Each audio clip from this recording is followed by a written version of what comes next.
Tengo claro que este no es el set en el que yo suelo grabar y ahora les voy a explicar por qué. Hola a todos y a todas, bienvenidos otro día más a mi canal. Para los que no me conocen, mi nombre es Francisca, soy estudiante de artes chilena y antes de comenzar el video les invito a que si les gusta escuchar de obras, de artes, de artistas, le den al botón de suscribirse y activen la campanita para que les avise cuando suba el próximo video. Les pido muchísimo perdón porque no he subido video hace mucho tiempo y es que lamentablemente, como ustedes saben, yo estoy estudiando artes y debido a todo el tema de cuarentena y eso me he tenido que trasladar de ciudad debido a exámenes de final de semestre. Ha sido muy entretenido. Avisé en mis redes sociales porque no estaba subiendo videos, pero eso lo voy a compensar hoy día hablándoles de una obra maravillosa que a mí me encanta, la amé cuando me la enseñaron en Historia del Arte y es la obra El Columpio de Fragonard. Esta obra es muy reconocida, es la obra más representativa del periodo artístico que es el Rococó. Y para poder entenderla les tengo que hablar sobre este periodo artístico, así que vamos a comenzar el video. El Rococó fue un movimiento artístico nacido durante el siglo XVIII en Francia. Se desarrolló durante los reinados de los reyes Luis XV y Luis XVI. Este periodo inicialmente nació como reacción a un movimiento artístico anterior y periodo artístico anterior que había sido el barroco. Este periodo se había caracterizado muchísimo por el uso de la oscuridad, la penumbra, la tragedia, el pesimismo, básicamente todo lo negativo. Y era un arte que utilizaba muchísimo los contrastes de luces y sombras, generando un poco de colores muy oscuros. Utilizó además mucho la temática de la ostentación que caracterizó muchísimo el reinado de Luis XIV, por algo se autodenominaba a sí mismo el Rey Sol. Y bueno, el Rococó surgió como contraposición a esto. Este movimiento buscaba introducir mucha más alegría y vitalidad en las obras artísticas. Sus inicios son más o menos inciertos, pero se sabe que nació como origen básicamente en las artes decorativas, en lo que era decoración de interior. Este movimiento artístico buscaba ser mucho menos monárquico, que era hasta a ese entonces cómo se denominaba el arte, y buscaba introducir a estas nuevas clases sociales que eran la alta aristocracia y también a la burguesía. Al estar mucho más enfocado en esto, los temas que se mostraban eran mucho más blandos o light, por decirlo de alguna manera, pero tocaban temáticas mucho más cotidianas. Se empezó a alejar mucho más de las representaciones religiosas o incluso las representaciones de grandes monarcas o líderes jerárquicos que hasta ese entonces se solía caracterizar en las representaciones pictóricas. Y todo esto fue sustituido por representaciones de temáticas mucho más ligadas al juego, a lo lúdico e incluso a lo erótico y lo sensual. Por esto mismo, por este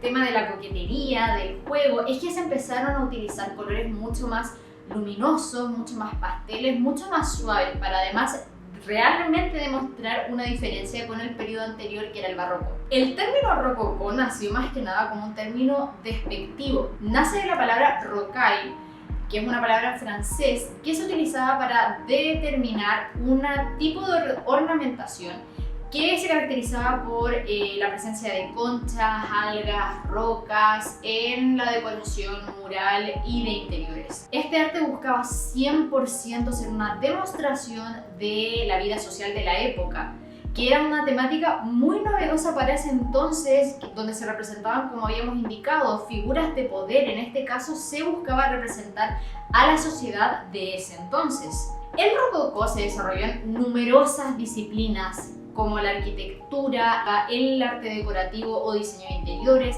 la escultura, la música. Pero para poder explicar realmente la obra que vinimos a explicar, es necesario hablar de la pintura rococó. En este periodo la pintura no se denomina tanto pintura rococó, sino más pintura galante.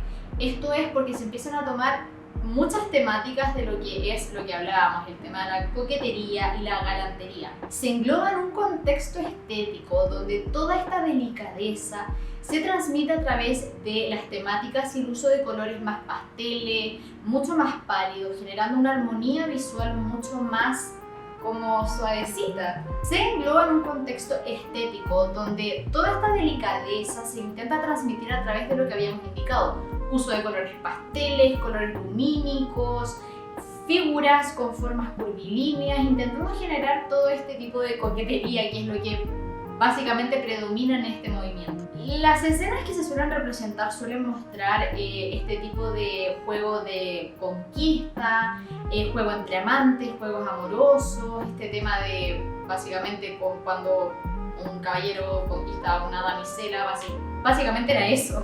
Para otorgar más riquezas, incluso que durante este movimiento se recuperan algunas figuras de periodos anteriores, en este caso se recuperan figuras mitológicas y representaciones naturalistas para otorgar más simbolismos a las obras de lo que era lo sensual, lo erótico, el tema del romance. Básicamente la elegancia aristocrática era muy importante dentro de todos los temas que se estaban tocando.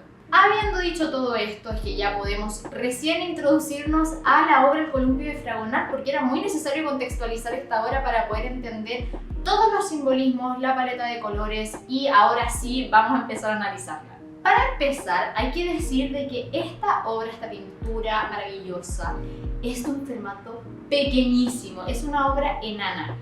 Pero esto es muy importante porque incluso el formato de la obra es lo que sigue la lógica del movimiento artístico, este tema de lo coqueto, lo chiquitito, lo delicado, el detalle. Esta pintura nos sitúa en una escena muy característica de lo que era la sociedad aristocrática de la época. Se muestra en el centro de la composición a una chica que se está balanceando en un columpio, y todos los colores y toda la manera de poder guiar esta obra nos dirigen la mirada hacia ella, con todos estos colores rosa pastel, que es lo más luminoso de toda la escena, con todos estos pliegues y texturas en su vestido que son muy característicos también de la época aristocrática. Ella está siendo columpiada por un señor mayor, un caballero mayor, que podríamos deducir que es su marido. Es decir, ya en la escena se nos empieza a introducir un tema que era muy común en la época, que eran los matrimonios por conveniencia,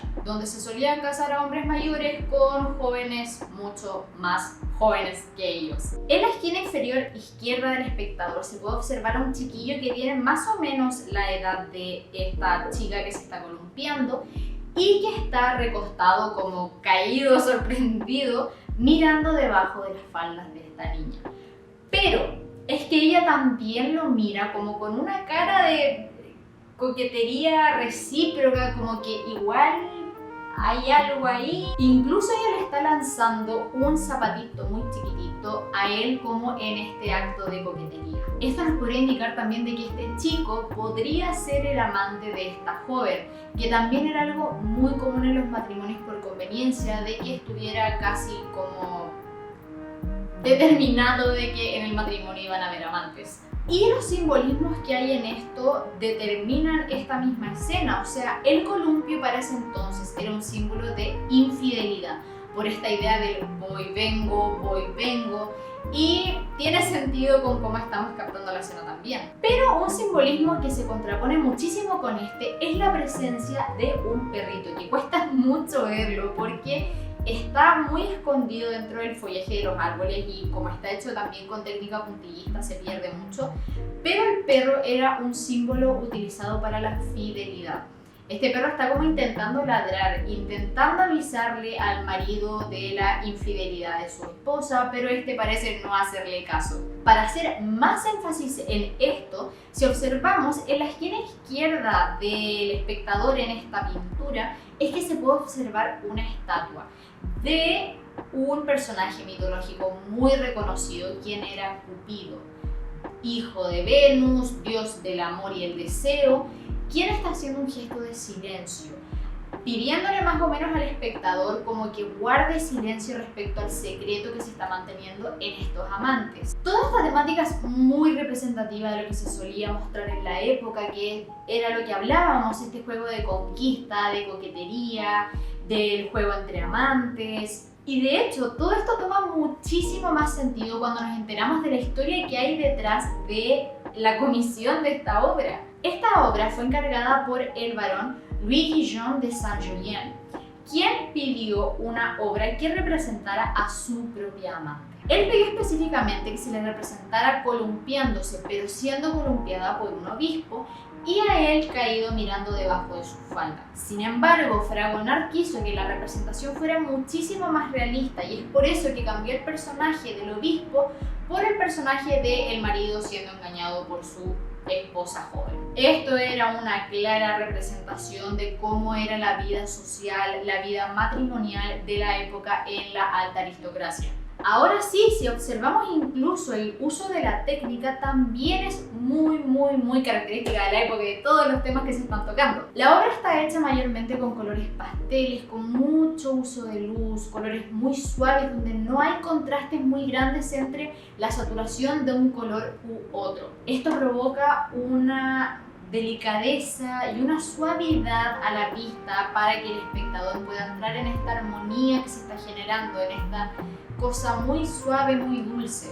Además, como mencionamos, gran parte de la obra se está realizando con la técnica puntillista y esta técnica se ocupa muchísimo para el tema de los detalles.